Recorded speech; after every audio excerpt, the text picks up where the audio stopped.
Is Mr. Compton in the audience? Raise your hand. Ron Compton is a fellow who drove all the way from West Texas. Woohoo! That's a little town called West. And he's here. He drove specifically for this event. And we visited a while. He's a cowboy poet. He's been doing that for a number of years. Kind of a closet poet. He hasn't performed yet, but he's got a lot of poetry in him and on paper. And this right. He's a retired ag teacher. I want to call attention to that because my life was changed by the FFA program in Winnsboro, Texas. And so I'm always glad to meet another ag teacher. Are there any other ag teachers out here in the audience today, besides Ron Compton? By the way, Ron has joined verbally the Live Poets Society. Conrad gave him the spiel and Doc, and he's going to try to drive. It's a 2-hour drive, but he's going to try to make some of our meetings in the future.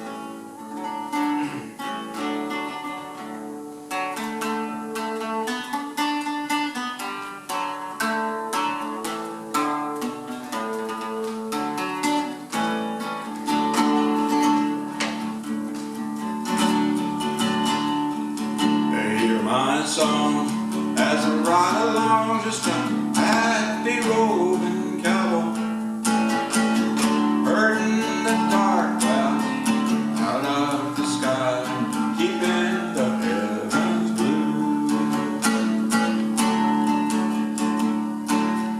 Nothing to do, nowhere to go, just a happy roving cowboy.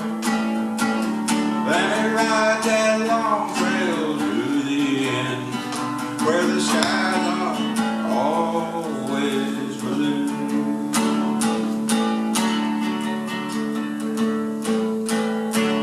Hear my song as I ride along, just a happy roving cowboy, herding the dark clouds out of the sky, keeping the heavens blue.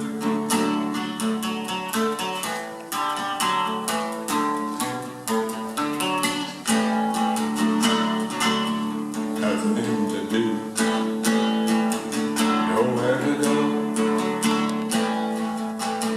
ain't got a dime, wasting my time, just a happy roving cowboy. Let me sing my song till they call me home, to that land beyond the blue. Hear my song as I ride along, just a happy roving cowboy.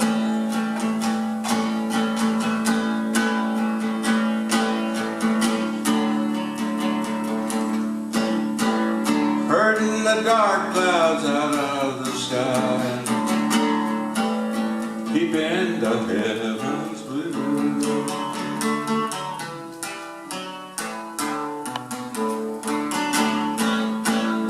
Some of you will recognize that as the theme song of Hank Williams. Hank Williams' group was called the Drifting Cowboys, and that was always the theme song when the band played and did a set and that sort of thing. I always liked it. I grew up, I was in WHS, Winnsboro High School, when Hank was just attaining his popularity. And I used to hear him on the radio. A lot of times he'd be on WSM, or he would be on KRLD, or sometimes we'd get him from the Shreveport station. And the Drifting Cowboys would always open with that song, Happy Roving Cowboy. You know, I am a cowboy poet. You know, I actually grew up on a farm that had cows, and my brother Tommy Boyd and I used to ride the calves, pull the tails up over our shoulders so they would make them buck and that sort of thing. We felt like we were real rodeo cowboys. Of course, our main reason for farming in those days was crops. We did sell cows. We had cattle buyers here in those days who would come out and look at your stock and make you an offer and this sort of thing. And we participated in that. And in fact, my grandmother gave me a calf when I was a little boy, same for my brother Tommy. And you know, we got to sell all the offspring of those calves, and we bought school clothes with the money and things like that. You know, we got hints from the folks as to what would be good ways to spend that kind of money. You know, but we were cowboys, and we were happy to spend that money wisely. So I think of myself sometimes as a cowboy poet and as a plowboy poet. I'm going to read you a piece of what I call lyric prose that passes for poetry in most cases, certainly at the Live Poets Society. Oh, give me a home. Are we on this one, Michael? Is this mic working also? Thank you. Oh, give me a home where the buffalo roam, where the deer and the antelope play, where seldom is heard the discouraging word, and the skies are not cloudy all day. You all recognize that song. It's supposed to have been FDR's favorite song, or at least that was the legend back in the day. But I never expected to have a home or even see a home where the buffalo roam, especially not here in East Texas, and most especially not on the old Tenney farm where I was born and raised. Actually, when I left WHS here in Winnsboro and the Tenney Chapel community and Tenney Chapel Church where I grew up, I headed for parts unknown, which at that time and that year was Texas A&M.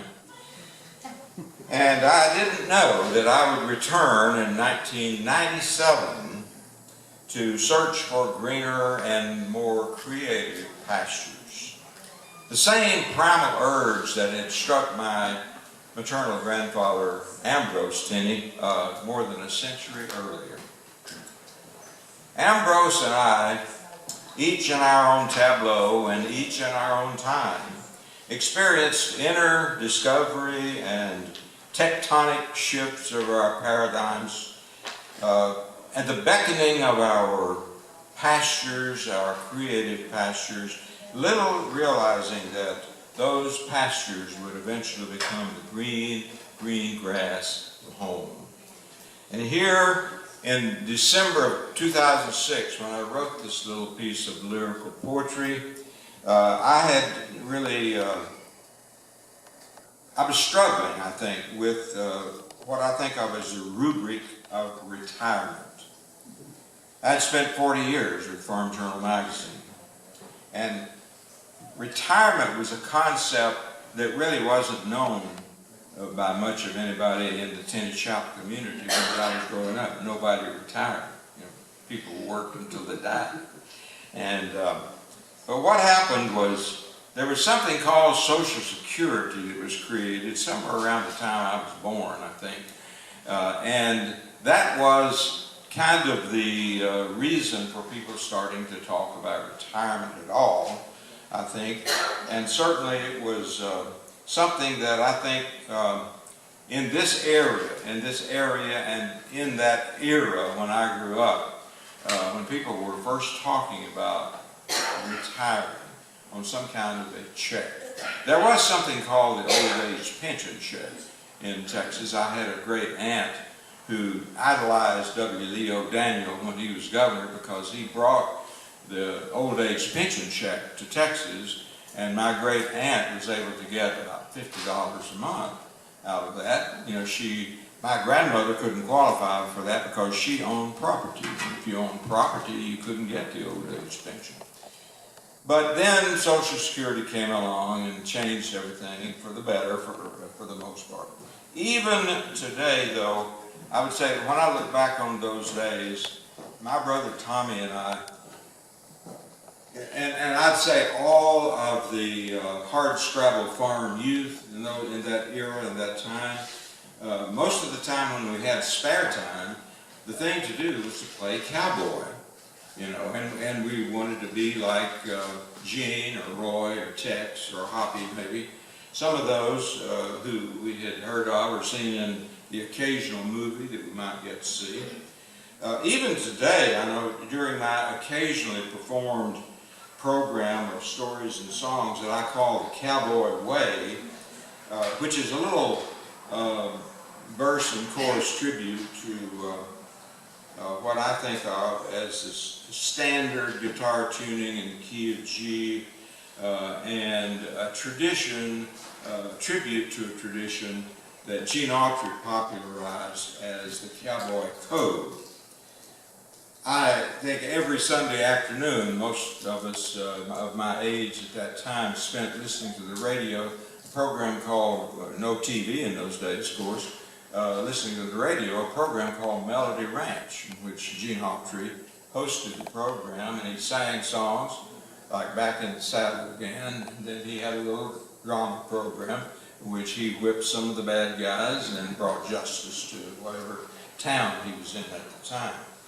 But I would say that going back to my original thought here was the home where the buffalo roam. What I was surprised to find one day after I moved back here in the rubric of retirement, I looked across the road in front of my house out on land that used to be part of the Tenney farm. And the farm road was known as number 312, and right across the road from it, on land that I used to till as a boy, there was a herd of buffalo. I could see it from my window, 2 miles south of Winnsboro on 312. You know, and I suppose too that when I look across there and see that herd of buffalo, you know, it's something that I not only never expected to see anywhere except in a movie, but when I saw it on my own home farm, you know, I had some real second thoughts about where I was and what retirement had meant to me and what it had wrought in my life.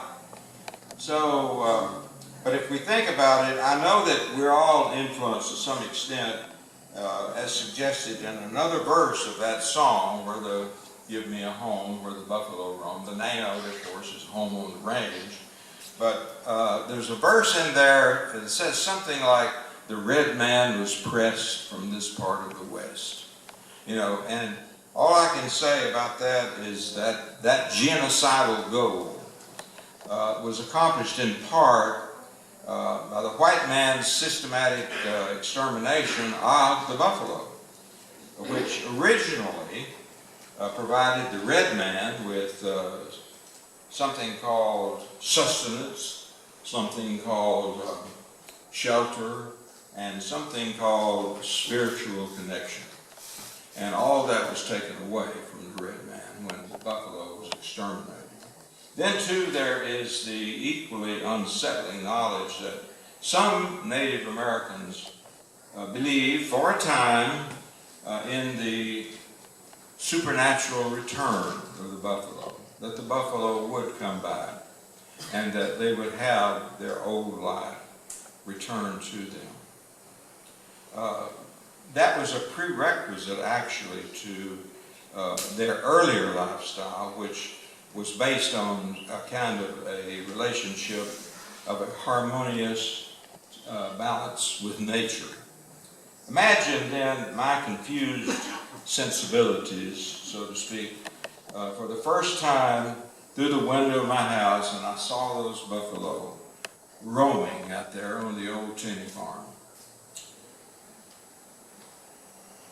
I would say that for this entirely unexpected experience of a home where buffalo roam, I am indebted to neighbor Renee Williams.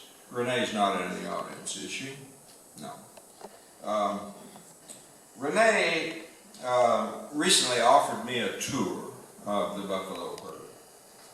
And she would answer questions and let me get up close enough to make good pictures and that sort of thing. I accepted eagerly, and because, for one thing, the buffalo were safely behind a sturdy fence of bodark posts and sharp barbed wire.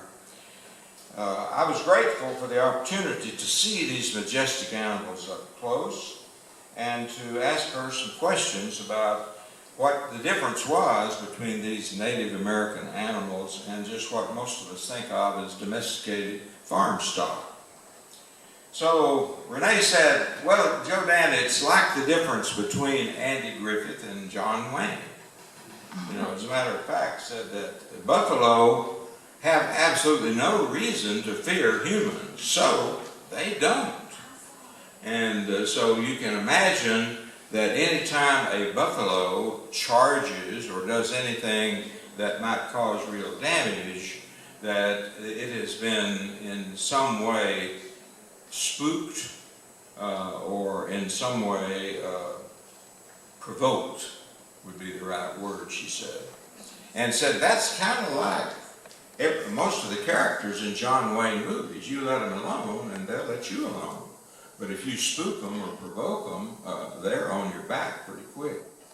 So we found too that at the beginning of the tour, the buffalo bull was very prominent on display. And so he stood aloof and apart from his harem and their calves. And but I noticed kind of all of a sudden that he seemed to be heading for us and Renee and me. And he seemed to have his eye on me rather than Renee. And so I asked Renee if the bull, the big bison bull, had a name. And she said, Billy Jack. And so this was named Billy Jack. Some of you may know this movie. She named the bull Billy Jack after the lead character in an old movie where there's a Native American character determined to stand up for his rights. And Billy Jack, the bison bull, seemed a lot like the character in that movie, cool, collected, confident, a tad cocky to be honest, and it justifiably so. I asked Renee about her plans long term for this herd, what was going to become of it. And perhaps they would, I'd been reading at the time about buffalo burgers and the low cholesterol meat of buffalo at high-end restaurants and this sort of thing. And I thought maybe that might be where they were headed. And she said, not a chance, not a chance in the world. So these animals have too much majesty and too much Native American history. I can't even stand the thought of them winding up on somebody's dinner plate. So Renee told me that when and if she ever sells a herd, it would be to somebody for breeding stock, somebody who appreciates the Native American history, the majesty of these great animals, these bison, buffalo we call them. They'll go to somebody who has an appreciation for what's promised in a song that we know as a home where the buffalo roam. How are we doing for time, Doc? 3 minutes and 12 seconds. Great. One of my plowboy poems was written about a lady that appeared, the name appeared in one of Doc's poems when he talked about the chase for, was it Frank Fowler? And that shootout, which they reenacted on the streets several years ago, and I got some good pictures of Doc doing that. But I had an aunt, Minnie Fowler Tinney, and Minnie Fowler was actually kinfolks to the Frank Fowler. In fact, she was the daughter of Frank Fowler. And she had a certain reputation in our community that I finally had to memorialize in a poem. And I recently got to read that at the North Texas Community College and won a second prize for that. But it's about my Aunt Minnie Fowler Tinney. And I was inspired because in my area of East Texas, the long-handled hoe was something that you found a number of on every farm. There were usually half a dozen or more on there because everybody, when it come time for the hoes to be brought out and the cotton had to be chopped or the corn thinned or the weeds and the grass had to be chopped out and that sort of thing. Everybody had to do that. Women were a little more attuned to that and liked to do it more than most men that I knew hated to do long-handled hoe work. But I was familiar with a famous poem and a famous painting that both of them were titled "Man with the Hoe." And I knew that both of them, like my Aunt Minnie, were products of the 19th century. Aunt Minnie was born in the late 1800s. And both the poem and the painting of the short-handled hoe were all done back in the 1800s. So I knew they had been around a long time, and Aunt Minnie's hoe was the long-handled version. It was nothing like the short-handled hoe, and it had a completely different purpose. And eventually I got around to doing the poem, and all I can say is Aunt Minnie was famous for her ability to chop cotton or thin corn or take weeds out of seed beds on any crop. She could do it faster and more accurately than anyone in the community. And I call my poem "Woman with a Long-Handled Hoe." Proud Minnie, child of another century, daughter of Frank Fowler and feared of no man, spinster for her first 3 decades, barefoot girl with chubby cheeks of tan. She viewed the world through narrowed brown eyes, topped with straight brown, tightly combed hair, framing a pleasant yet unsmiling countenance, free of any makeup, no hint of worldly air. At age 30, she said yes to my Uncle Doc Tenney, who was himself already in his 4th decade. For the rest of their lives, they tilled the soil, resting a living with Kelly plow, with also hoe blades, long-handled version, and usually teams of mules. She bore their children, cooked their meals, and as an equal opportunity wife, she toiled in the fields of cotton, corn, and grain, where long-handled hoe technique defined her life. Minnie's hoe was always the sharpest. She filed it near to a straight razor's edge. Minnie's blade fell heavy, hard, accurately. Minnie's blade was within the crop row and along the seedbed ledge. The well-worn oak handle of Minnie's blade etched hard callus on the tissue of each hand. It was a badge of honor for her pioneer heritage, confirming Minnie's mystical reverence for the land. She walked the rows with brisk precision, expertly thinning seedlings, eliminating grass and weed. Those who tried to match Minnie's pace were put to shame and forced to concede. Years passed, decades came and went. Proud Minnie's pace began to slow. The day finally came when word passed Aunt Minnie had put up the hoe. But her legacy is unmatched in Tennytown. Her fame still the toast of church and town hall. Sing this song loud and clear for proud Minnie Tenney, whose long-handled hoe blade was fastest and most accurate of all. Thank you.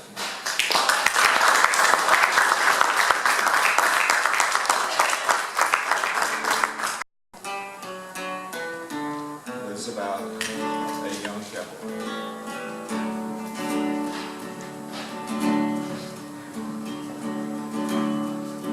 As I walked out in the streets of Laredo, as I walked out in Laredo one day, I spied a young cowboy wrapped in white linen, wrapped in white linen, but cold as the land.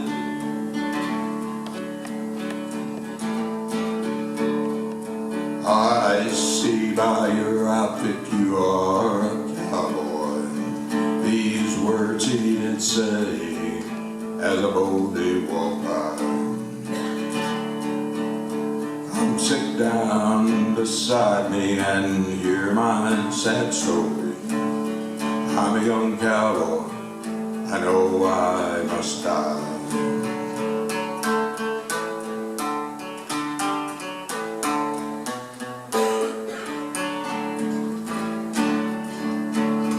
Was once in the saddle, I used to go dashing. Once in the saddle, I used to go gay. First down to Roses, then to the guardhouse. Shot in the breast, and I'm dying today.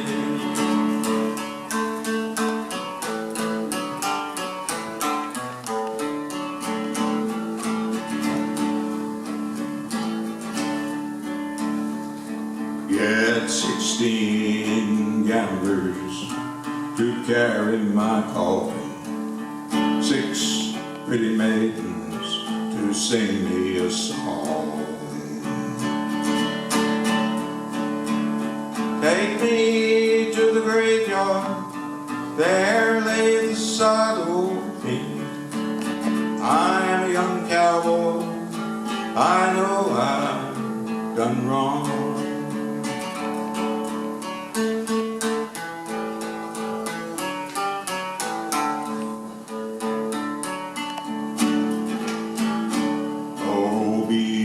The drum slowly, play the fife lowly, play the dead march as you carry me along.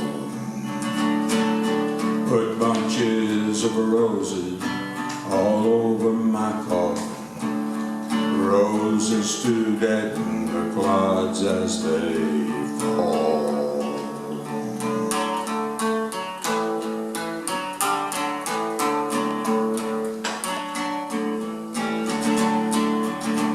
As I walk up in the streets of Laredo,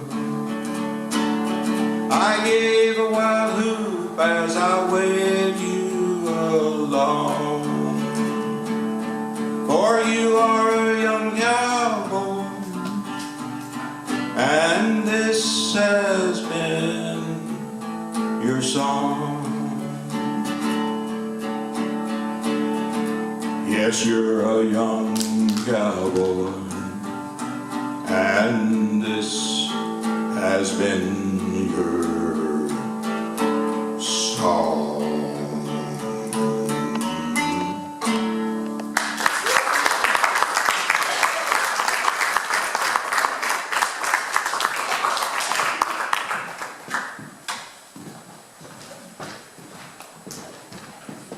We thank you for coming out. The Live Poets Society is grateful.